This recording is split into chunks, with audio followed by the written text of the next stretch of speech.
บอกเราเนี่ยแล้ววันนี้จะบอกแล้วว่าเราพามาบ้านนี่ปลาลุงไงเนาะบดทำมาเห็ดเราไปยังไงนี่ก็หาแต่ส้มแต่ซอยกินอันนี้ก็ท้องก่อนไปเลยบดปลาลุงไงเนาะตำสีดำหน้าดำอันนี้เตรียมหัวหอมมันน้ำหอมก่อนได้สิวถิ่นนะเอาไว้เอาตามหาอยู่นี่นะเข้มข้นแห้งอะไร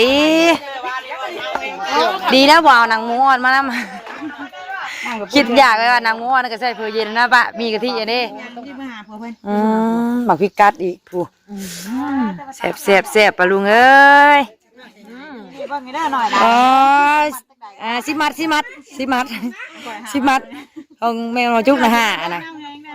โอ้ว้าวได้จับถ้วยอะไรเลยลูกทุกคนมาเด้อปลาลุงไงเนาะกินกระปุ้นเอามาแต่เมื่อวานนี่สิบอกก่อนอันลงนกกาเติมพลังงานก่อนเอาถุงมาเลยกูอันนี้มาอีกบ่เอาถุงมาถุงยังอ้าวผูกมือโอ้โหทันทีอะไรอยากพกแล้วโอ้ยปลาลุงเอ้ยน้ำกระปุ้นยังมาแล้วก็อยากพกเลยเนาะใจเย็นถุงก็คือซื้อมาให้เลยเฮ้ยมึงเนี่ยแต่เป็นนั่นตัวว่ามันบ่เปื่อยเนาะผู้ดีด้วยเปื่อยมันจนหัวจนรุดโตปลาลุงเอ้ยเนาะเห็ดน้ำกระปุ้นตีนไก่คนมึงด้วยเถอะเดี๋ยวพอคนเอาปลาขึ้นยังยังบ่เบิด3ตัวหมอน้อยๆปลาลุงเอ้ยกระปุ้น10 โลปลา3 ตัวเฮ็ดกินกันเองปลาลุงเอ้ยเนาะ10 โลผู้ละจับก็บ่ได้เลยชื่อถุงมาบักลายกับผู้ละจับเลยห่อผู้ละจับผู้ละจับบ่เป็นหยังเฮ็ดน้ำกระปุ้นปลาลุงเอ้ยเนาะวันเกิดเอ้ยนิ้วกินแบบบ่ได้บอกหมู่บอกคู่ปลาลุงเอ้ยเนาะมีแต่กันเองครอบครัวเฮาเองอบอุ่นฮะหัวนึงไปจ้ะวะแต่จังจะครบเลยเด้ปลา3 ตัวยังได้หลายหัวแท้นี่ปลา3 ตัวได้6โอ้ออกไปหน่อยปลา3 ตัว5 หัวป่ะพากันนั่งอยู่ห่มม่วงมาปลาลุงเอ้ยเนาะสบายดีบ่จุกุทุกคนเด้อสบายดีป้าคนสวยมากป้าเฮงได้นี่นะป้าคนเฮงป้าคนปังว่าเชอะใส่ได้แบบนี้แล้วเฮ้ยล่างกระซ้ำตัวนั้นมาเลยเลยนั่นแหละเถ่าใส่ผักมาตู้มาอันเชียปลาใส่ไหนไปใช้ไหนเด็กหน่อยนะบังน้องนะลูกเด้อพ่อระบอนี่เด่นอ่ะป้ามือล่างแล้วจ้ะจมสิเถอะใช่ป่ะเลยเนาะจะเข่าตาแล้วแหละจมกันเลยเมื่อยดีหูว่าจักปอกมันเฮ็ดขยันเลยยังไม่ได้เห็นได้ไปเลยยังไม่ได้จักอย่างแน่เลยยังไม่ชอบเมื่อยตั้งเนเตอร์บ่ได้ปั่นนะบ่นี่เนาะบ่มีอันปั่นแม่มาหาคนเรื่อยๆเด้อไว้น้องจุ๊บเอาไว้ใช้เนี่ยไว้หาน้องกระต่ายบ่ได้บอกแม่น้องจุ๊บเพิ่นเอามาเฮ้ยจักแล้วเฮ้ยเบิ่งช่วยกันกินกันเองนะป้าแบบว่าอยากได้เอาเองเลยนะอยากไม่ใหญ่เพราะว่าบ่ได้นั่นปลาลุงเนาะบ่ได้หาไผยังอยู่เถาขึ้นเอาไปเถาไปมีแต่ว่าหาอันเฮากันเคยกินข้าวกินน้ำน้ำกันแต่เก่าปลาลุงเนาะบ่ได้หาหมู่หลายคนยันบ่มีแนวชูหมู่กินจำนี่พอแบบอบอุ่นให้เอ้ยนิ้วสบายดีปะลุงลูกโดยจักปีแล้ว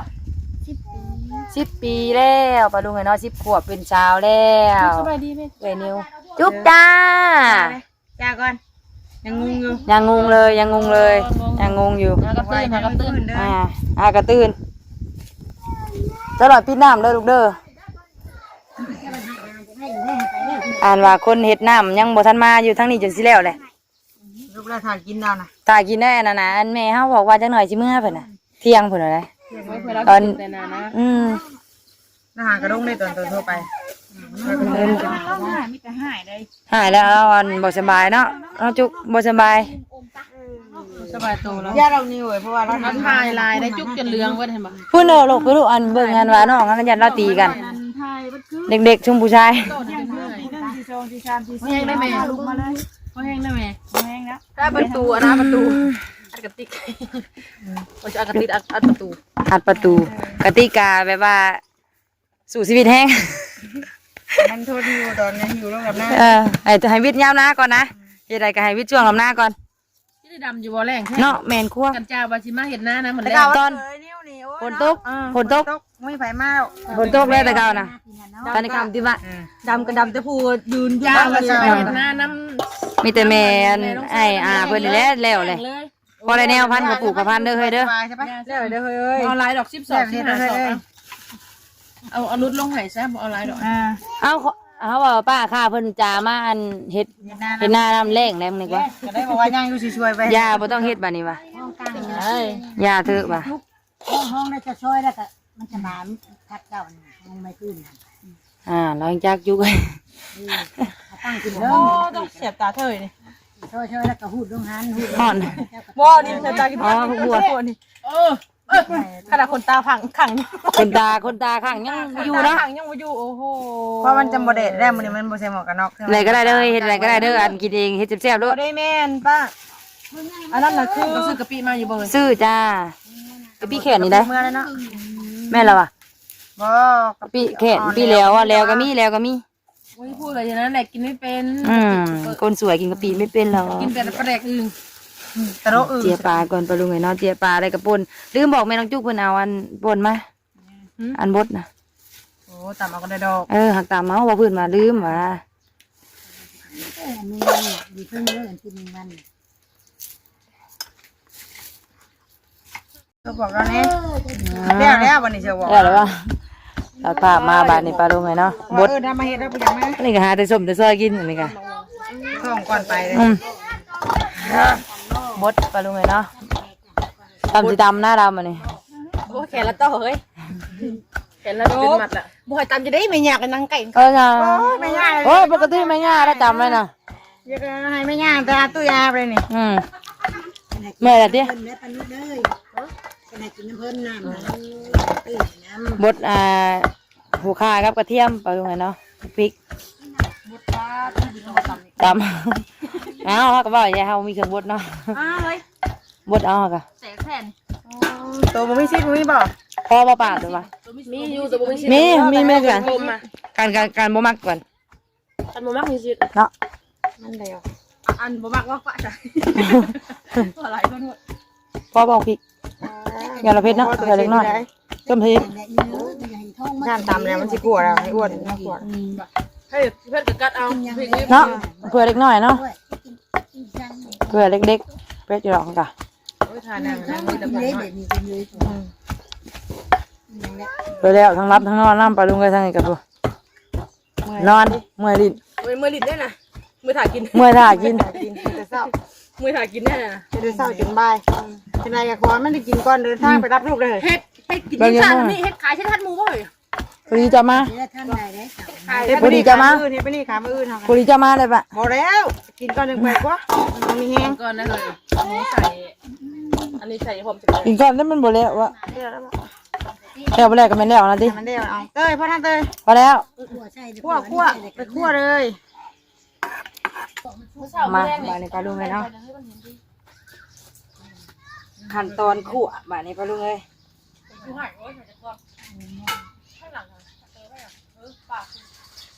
ขุนขายพวกกระตูหายหมูอีกได้ คือเก็บพักคือหลอกคือรถน้ำขังเงินแล้วหลอกให้เราติดท่านมันเดือนนึงท่านก็แล้วดอกเดือนนี้ต่อยาขวด มาขั่วกระเทียมหัวหอมปลาลุงเลยเนาะ ต้นโตแล้วมันจะเป็นยังไงมันจะเป็นเพื่อนเนี่ยตามที่เขียนถ้าจะปวดเพื่อนเนี่ยเดือนนึงยังมาลงเนี่ยที่บอกความคิดเราไปเลยถ้ายังไม่ดีที่จะว่าบริเวณ ผ่านไป6 โมงยังบ่ได้ฮอดใจอยู่ปลาลุงเลยเนาะกินไปน้ำเฮ็ดไปน้ำ ดูแลสุขภาพนี่แหละรักรถเนี่ยแบบว่ารักคือยังเหมือนเดิม นอนปลาลุงเลยเนาะสบายดีเด้อ แต่ว่ากินทำที่ตลอด กินกันดีบ่เฮ้ยดูก็บ่เบิ่งกัน โอ้ เลย ยไผ่อันนี้ก็คือแท้นี่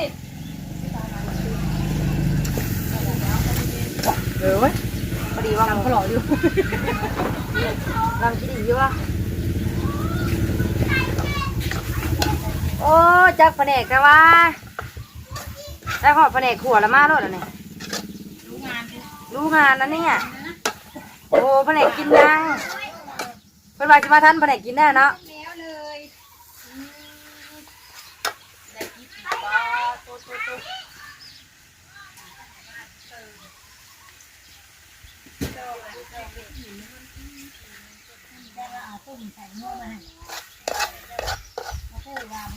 เตรียมหัวหอมมันน้ำหอมก่อนมาไว้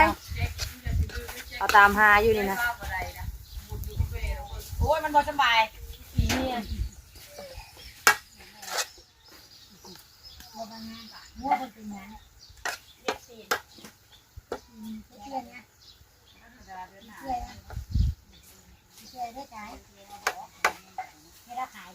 ชิมฮะ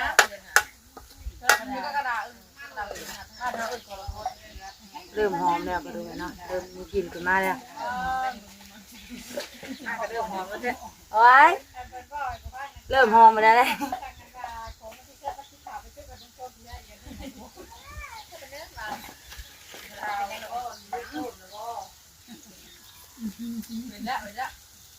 หอมแล้วบ่เอ้ยย่างอยู่บ่ท่านไปค่ะท่านในหอดใจเย็นใจเย็น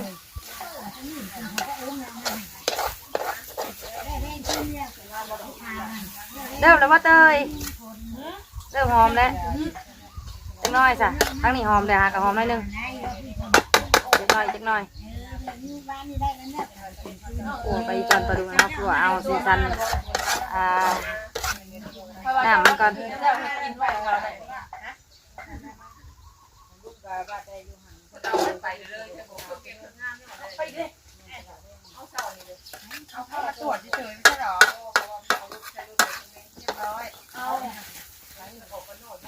เอ้าเจ้าล่มไปได้ตามันได้เก็บได้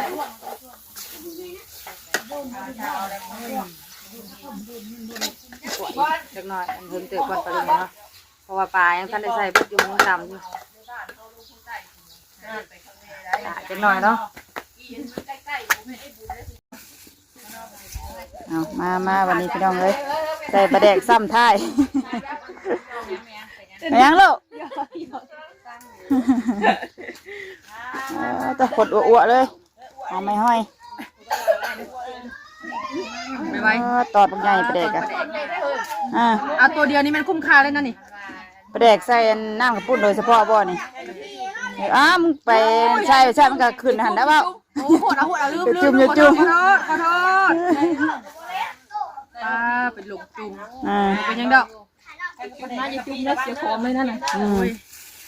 ดันว่าเนื้อปลามันขึ้นหันไปเลยนะแม่นตรงแล้วพี่เด็กก็หอมไม่ห้อยบาดนี่หิวข้าวพอดีได้เลยนี่เชะว่าปลาใส่ได้จังไหนจังไปได้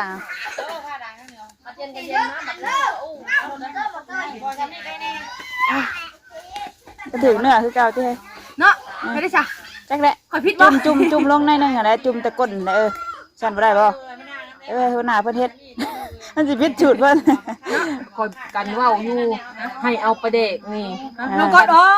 ลงใส่ต้มปลาอันนี้ข้างหม้อไหม้โคตรจนว่าสิแล้วพี่น้องเนาะลืมใส่ปลาแดกขึ้นมาอันนี้เบิดแล้วโอ้ยเนาะกูสิต้มไหม้มันคือว่าหม้อไหม้โคตรสั่นแดกขาดหัวหน้าเพิ่นนี่หัวหน้าเพิ่นมาลำลางโง่จะเฮ็ดเท่าใดเด้อเนาะอันนี้เนื้อมันขึ้นมาข้างอยู่ปลาแดกนี่ป่ะนี่เฮ็ดได้แม่นอยู่ให้ได้ซะลวกน้ำร้อนมาใส่บ่ซะแต่พอได้กินมันนะเอาหน้ามันได้พุ่นเอาหน้ามันมาใส่กระซ้ำที่มันยังเตยเอาหน้ามาคอยกระซ้ำที่มันยังอะไรจังมีจอกลงแล้วเงี้ยให้ต่อเลยมึงกับจ้าตัวใหญ่นะน้องเลยใส่กาตัวใหญ่ของจุ๊บใส่ได้มันพอมันหอมสิกับพ่อแหละพอมันหอมกินปลาแดกสินะแต่ว่ามันเวลาใส่แล้ววะมันจริงใส่แต่แรกคุณเนาะลืมใส่ซะตอนมาเปิดอะไรกันไม่ได้โซลีกันนะลืมใส่ฮอตปลาแดกเลือดไม่ได้ใส่เลยป่ะจ๊ะ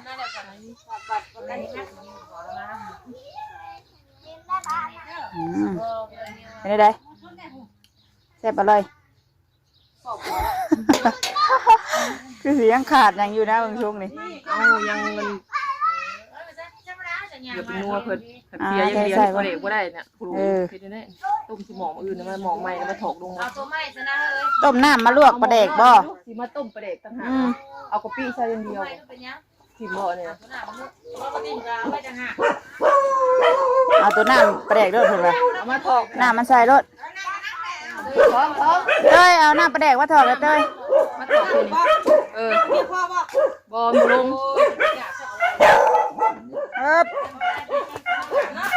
เป็นชาติเลยเพราะว่าเราไม่ได้จ้ะ ค่ะใส่น้ำปลาแดกกันจักหน่อยเฮาไผเดี๋ยวดิย่างมาบ่น้อยก็แซวๆบ่ดูแม่เนาะกินถ้ากินจักหน่อยได้กิน หาลำกันเชื่อมาหาลำออกนอก เอาลูก เสร็จแล้วมันไว้สั่นโดดมันจังตัว เป็นตอนเลย ตองมาได้คนมาได้กองมาได้สีจอกสีเก็บหมักบานไปแล้วต้องขายออกมาได้คนนี้เป็นมาเอาออกมาเอามาปะว่าหลังไปเลยว่ากินได้ไปป้าอันเอาถ้วยบ่นี่บ่ถ้วยหั่นเตยนี่บ่เอาถ้วยมาใส่ได้ถ้วยมาใส่ไว้ บ่ได้เอาใส่แต่เป็นอิฐเด้ แม่นำมันบ่เปื่อยเนาะบัดนี้ใส่หยังเพิ่มอีกใส่เบิ่งขอชิมมันก่อนปึ๊บมีตีนไก่นํพี่น้องเอ้ยเนาะ หมกบานยังไงนะ บ่มีพยาบาลอยู่บ้านอยู่บ่ไปที่บ่มีเด้อ จางหน่อยหนึง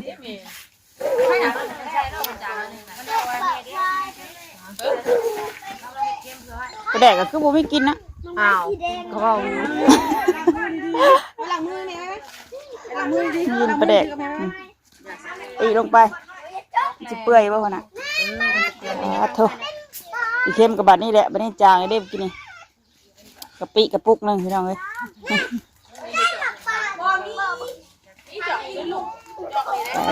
ไปเลยคนเลกันเลือดเอามาใส่เลยบ่เลือดยังบ่ใส่ได้ที่ดังบ่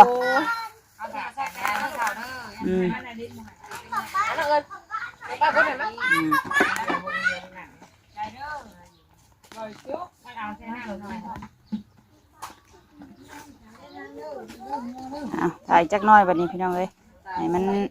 กะปิละลายกัน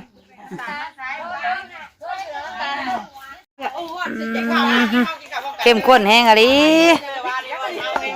ดีนะบ่เอาหนังหมูอ่อนมานะคิดอยากเลยว่าหนังหมูอ่อนก็ใส่เผือเย็นนะปะมีกะทิอันนี้ไก่บะนั่นแหละเขาน่ะสีสันปลาลุงเลยงานมันเกิดเอ้ยนิ้ว ก็ใส่แต่ตัวเพิ่นบ่ ปุ่นเจ้าตัวไปอันนั้นอยู่ปูไปเลาะอันนั้นเฮ็ดน้ำขนมจีนกินเองปลาลุงเลยเนาะพากันกินแบบซุนเชลเด็กหน่อยบ่ได้หาไผเว้าไผเด้อปลาลุงเลยเนาะบ่ฮอดบ่ถึงไผก็ขอโทษหลายๆบ่ได้จัดงานใหญ่พี่น้องเลยเนาะ อันนี้เบา มันยังเด้นี่ ๆเบาๆเลย ปลาซิมเด้อบ่ บ่ซิม บ่ซิมกินเลยกินกิน กินเลย อันนี้งานถูกของแท้เนาะ สีสันหน้าตาปลาลุง ว้ากระพักนี่เข้ากันเลยพวกนี้ว้าสุดยอดเลยสวัสดีเด้อ โอ้จะสิจบคลิปหากันสบายสิเมื่อยเด้สาดสาดสร้าง กินเช้า3ถ้วยนี่ เอาเตรียมตัวซิมบัดนี้ปลาลุงไงเนาะกะน้ำขนมจีนเฮาก็เสร็จเรียบร้อยเอาเลยซอย2ผู้นี้เต้ยตัวน่ะไปประธานกับซอง